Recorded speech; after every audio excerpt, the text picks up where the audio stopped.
Hey yo, what's up? You know what it is? It's the one and the only, the triple, the G.O.D. And I'd welcome you guys back to another installment of Triple the Guy Speaks on the RWBY Volume 5, Chapter 1, Welcome to Haven. I love opening episodes like this because you get a lot of previously summed up a little bit, and then you have a lot of character direction going on, and there was a lot of character direction going on this episode.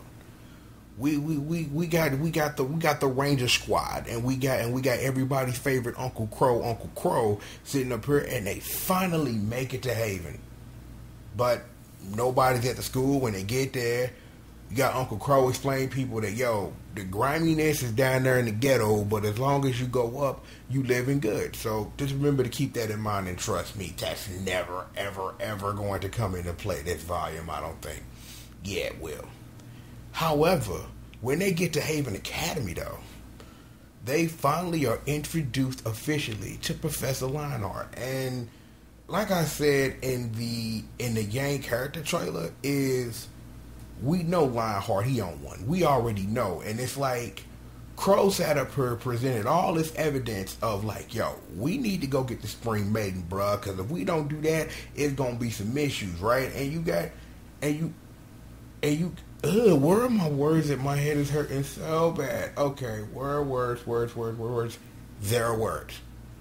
Professor Lionheart sitting up here, and he playing the game to a T. He's sitting up here like, nah, Crow family, we can't do nothing right now, sir, but we'll get back at you later. I'm like, why did you tell these little kids about everything going on behind the scenes, but you ain't told them everything? And it's like, Crow sits up here and he explains stuff to the children that we already knew, thanks to the episodes of World of Remnants, which really explained the maidens and their use and their reason for being and all that stuff. So we got all that together over here in this corner.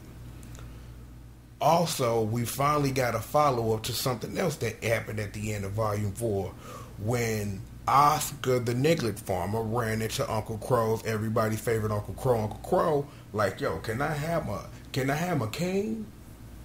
He appears later at the squad house like, yo, where Ruby at, fam? Hey, I'm Professor Ozpin, bruh, but my real name's Oscar. I don't really know. But regardless, seriously, no joking aside, is that the episode needed to, like, establish that, and establish it fast and in a hurry. You really don't want plot threads of Oscar having introduced himself officially as Ozpin to Team Ranger. You don't want that. You don't want that laying around. So I'm glad they got that out of the way and got that. So now the question I have is that, given what the opening was, is that what is really up with this Oscar Ozpin thing? And I'm hoping that this volume actually gets deeper into that, because that's just something that's a curiosity of me that the show is presenting that I'm interested in them getting at. I'm also interested in this back talking triple double cross, call me AlexCross.com stuff with Professor Lionheart and who he clicked up with, and how this is all gonna come into play.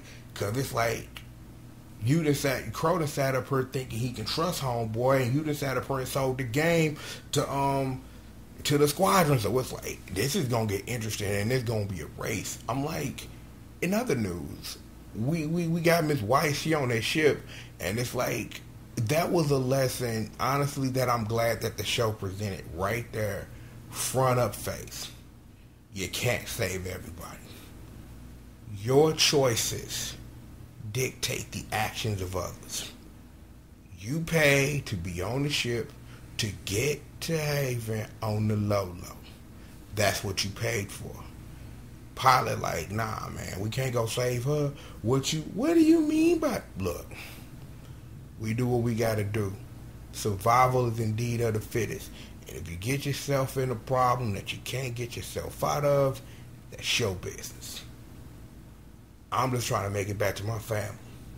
You paid me a lot of money for this, so you getting what you paid for. You paid for a trip somewhere. You didn't pay for a stop to help people. Whatever gonna happen with that.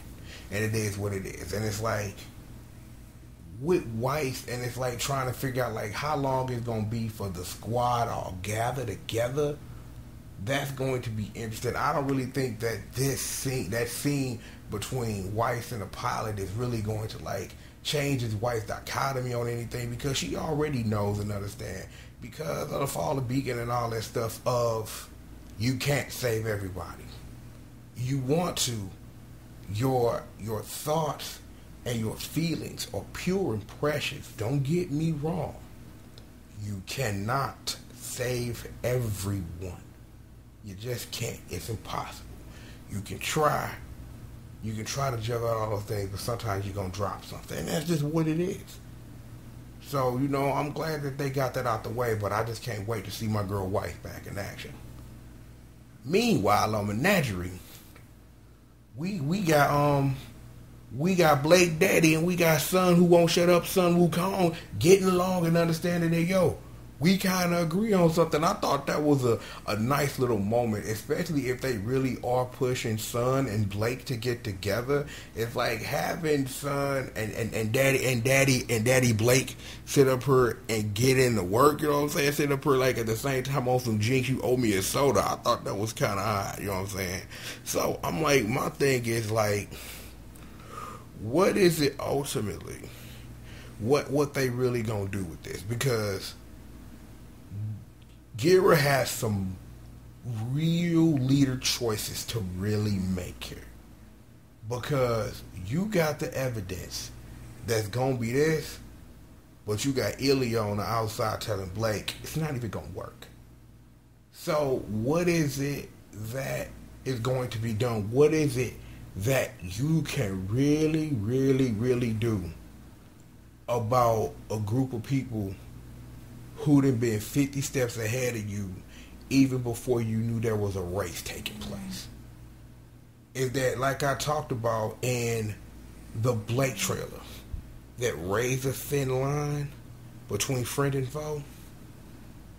We saw this episode is that Ilya is not teetering as much as we thought she was. She know what she want to do. She's just sitting up here doing what she can to survive. You take a look at the board, you see who got the best chance to win, and you place your best and you hope for the best.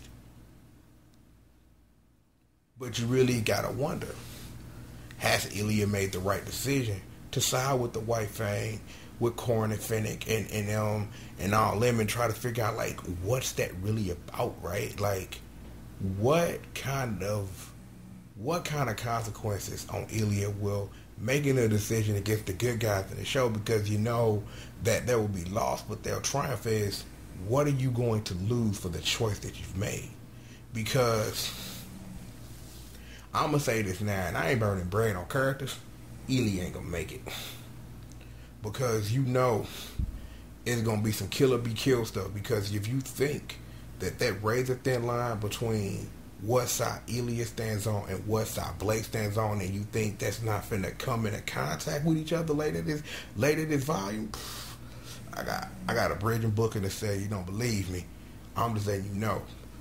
The both of them gonna fight, and I really don't think Ilya, even with all her skills and even with Blake having plot armor, that even she would win anyway.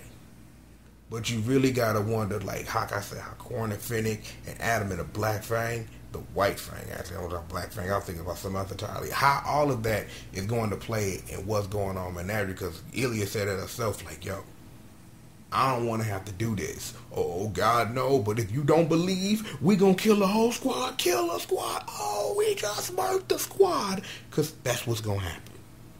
That is what it's going to be. Somebody in this core group, they not leaving this chapter with their life. And my bet is on Ilya, simply because you really don't want to kill Deirdre Callie, and you're not going to do something with the boy's son. So it's like, in order for Blake to learn the lesson about that thin line between friend and foe, a foe who's your friend got to die for you to learn that lesson. So the story might offer up Ilya to learn that lesson. But to think that maybe she might get it at him before the end of the season, that Korn and Finnick running up on them, and how global this work is, it'll be interesting to see. Speaking of, we got the other half of Bumblebee in a bar getting a drink of water. And we simply learned about her character trajectory. She's going mommy hunting. I don't really think going mommy hunting, given your current state of things, and we saw a little bit of that, is that she turned to her simplest instantly and punched that dude straight in the jaw. Hit him with the wizard, with the blood. Hit him with them slow-mo punch where you see a dude, where you see the reverberating stuff just go over to the other side of the mouth, and that blood. Hit him with one of them. But the thing is that Yang has a whole bunch of questions about her mom. And it's like, only Raven can answer those questions.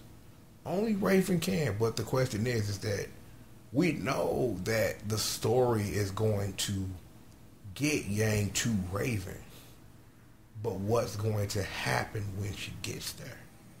Because depending on what it is they want to do, is that you have an equal amount of chance of Yang getting her answers as Yang getting her answers and then being swayed to Raven's side to fight for her, just as much as she could walk in her simplest blazing and get worked because we know the spring maiden is there. It's like, I don't know how badly this is going to end for Yang, but it's going to end badly because she's rolling in a spot with no backup. Her mother is a dangerous person. And it's like, you just have a whole lot of things at play. You got Salem in the cut. You got Cinta and her squad in the cut. You got the rest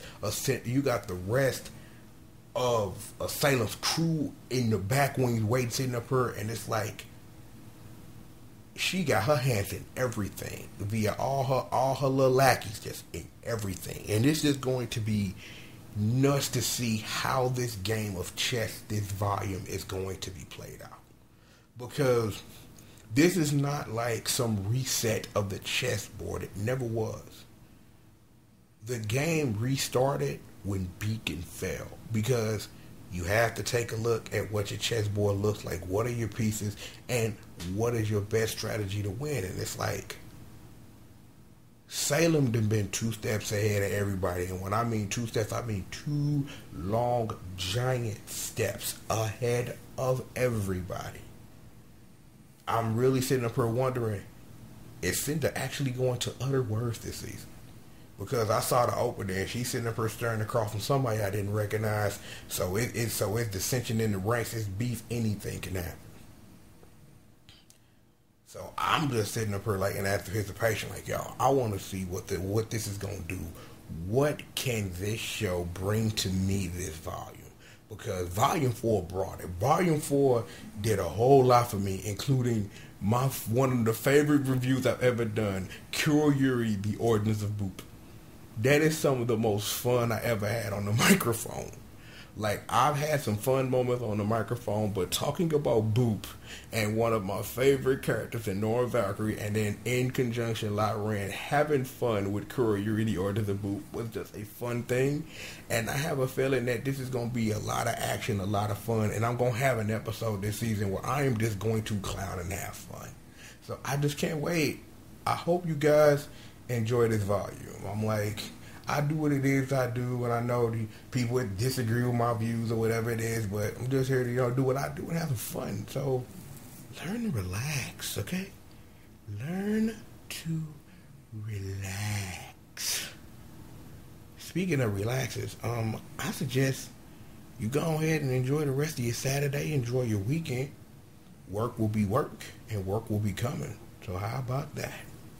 Get up out of here. You know what it is. It's the one and only, the triple the who? Oh, the G.O.D. I'd like to thank all of you for joining me for another installment of Triple the Guy Speaks Out. And with that being said, I'll holler at you guys next time, man. Peace out.